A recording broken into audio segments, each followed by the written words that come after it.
Okay, here I don't necessarily want to address the people that made these comments on my video, YouTube video, when I was talking about the difference between the VA nurse, Sandra Bland, and George Foreman, and how people use people's backgrounds to justify that if they have a record, pretty much they deserve to die, and or other rhetoric aligned with their narrative.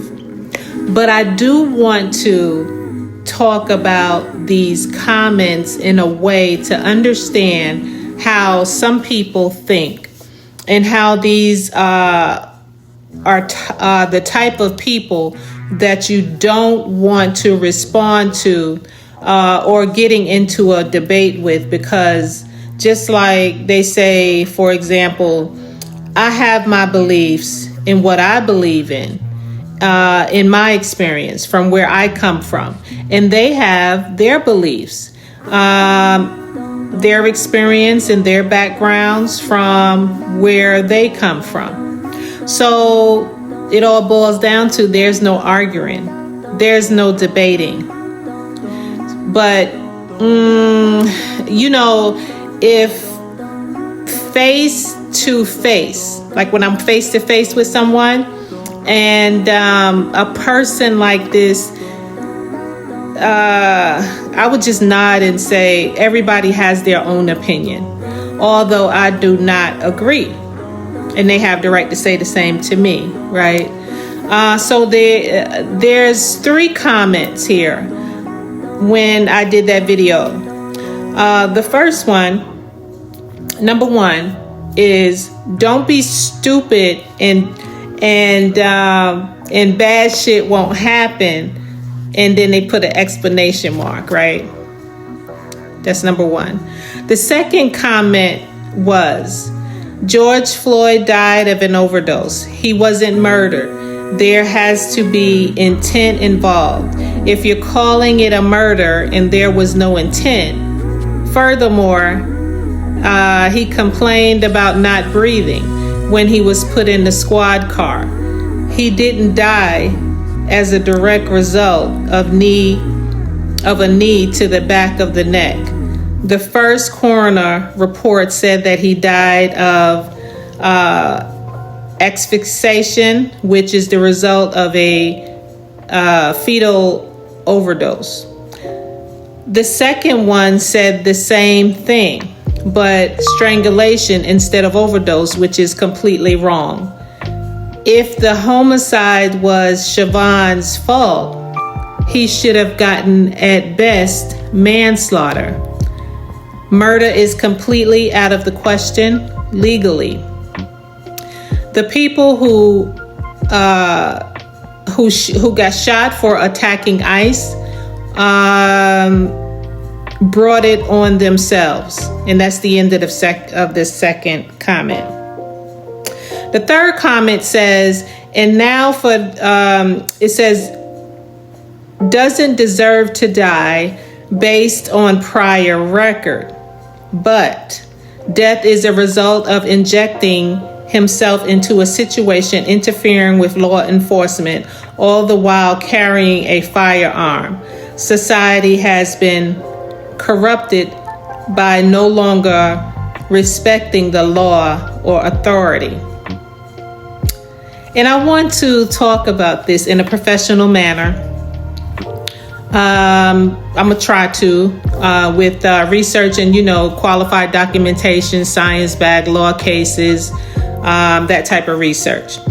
And, without any opinions, things that are written, just research that I can have them refer back to and look back on. I mean, that's not my problem, but something I can do for myself and share as I do.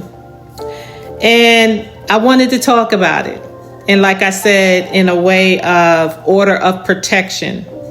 That is what I talk about mostly on my channel, how to protect yourself from these type of behaviors that show up if you are different than these type of behaviors. And to keep your mind clear and clean and not question yourself in what you truly believe, and you don't let them get into your mind to control you or manipulate you. All right, so here it goes.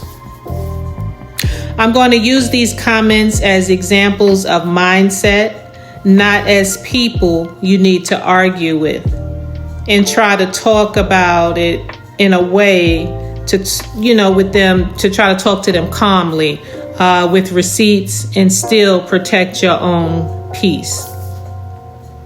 So why you don't need to debate them is the first issue, right? Comments like, don't be stupid and bad shit won't happen to you, unquote. That type of comment is not asking for truth. They're announcing a belief. If something bad happens to you, you must have deserved it. That is a victim blaming frame, not a conversation. Research on police violence shows that this mindset is common and that it adds harm to victims, families, and communities. So, with something like this, your boundary can be, is what I try to do. I'm not here to convince people who are committed to blaming the dead. I am here to give language and facts to people who feel something is wrong, but are being gaslit. Number 2, facts about George Floyd's death and the overdose claim. For this video, I will stick to documented facts. The Hennepin County Medical Examiner, HENNEPIN, ruled George Floyd's death a homicide, listing cardiopulmonary arrest, complicating law enforcement's subdural restraint, and neck compression as the cause of death. Heart disease and fentanyl were listed as other significant conditions, not the cause. In court, the same medical examiner testified that police restraint and neck compression were the primary reason for that Floyd died, even though drugs and heart disease contributed. An independent autopsy for Floyd's family conducted. He died from asphyxiation from sustained pressure to his neck and back. Derek Chauvin was convicted of second-degree unintentional murder, third-degree murder, and second-degree manslaughter under Minnesota law. Charges that do not require pre-planned intent to kill. Only that his actions were dangerous and a substantial cause of death. So, when someone says he died of an overdose, not murder, or there was no intent, you can calmly say, every court that heard the evidence and the official autopsy said otherwise. And here are the documents if you want to refer to them. At the Robina Institute of Criminal Law and Criminal Justice, which is located at 229 19th Avenue South, Mondale Hall, 472, Minneapolis, Minnesota.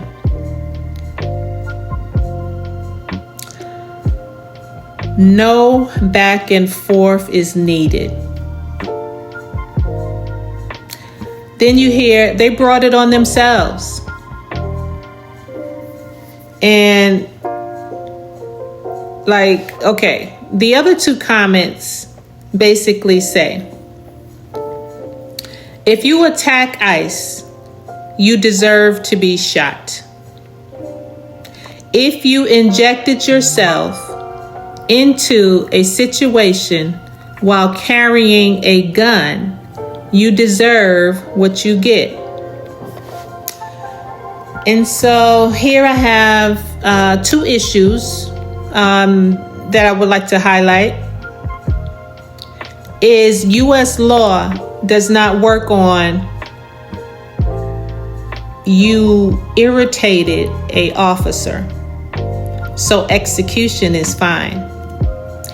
Even when someone has committed a crime, the constitutional standard is proportionate force and due process, not street punishment.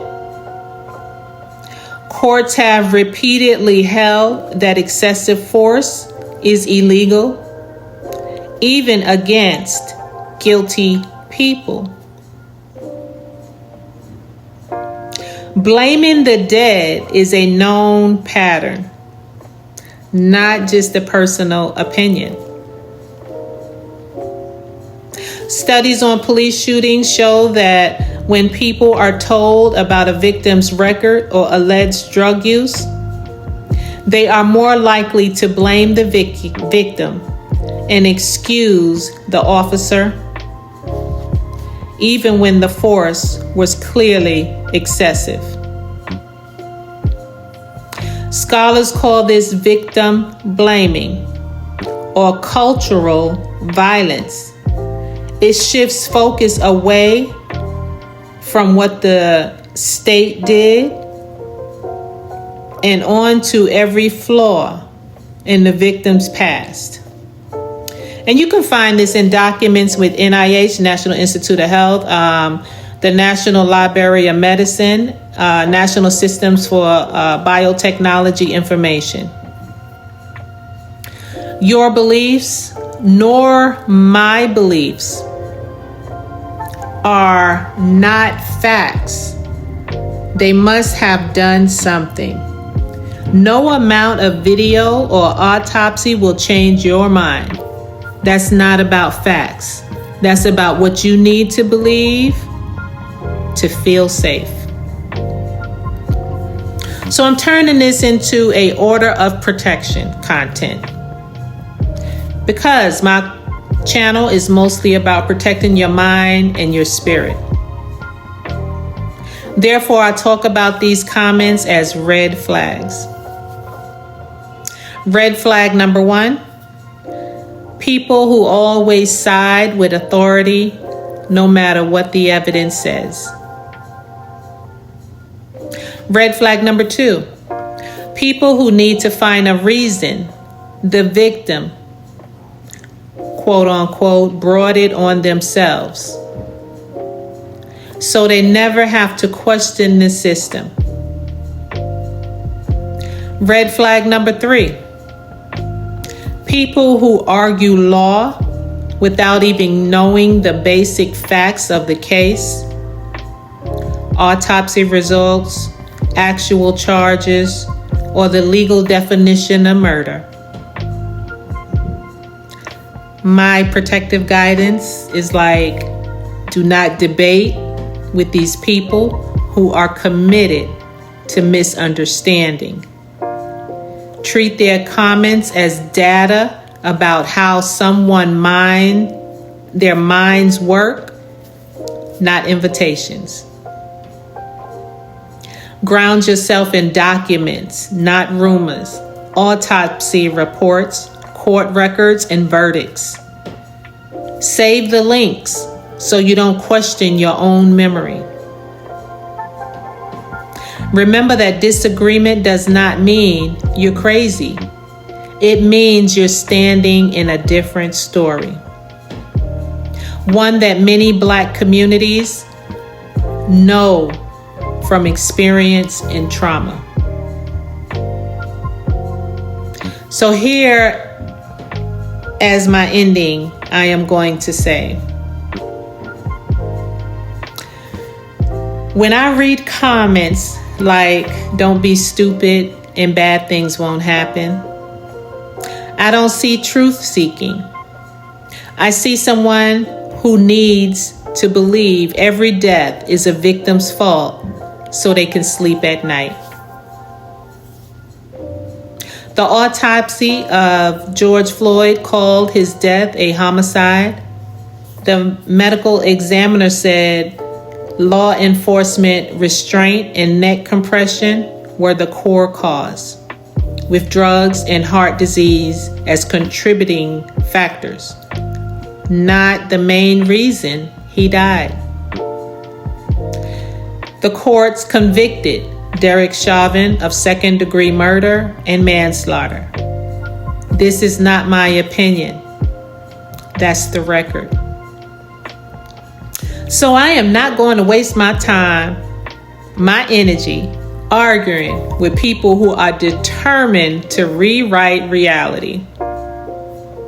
My work is to talk to the people who feel in their spirit that something is wrong, something ain't right, and to give them language and facts so that they don't get talked out of what they know. That's how you protect your mind from victim blaming and manipulation. Peace.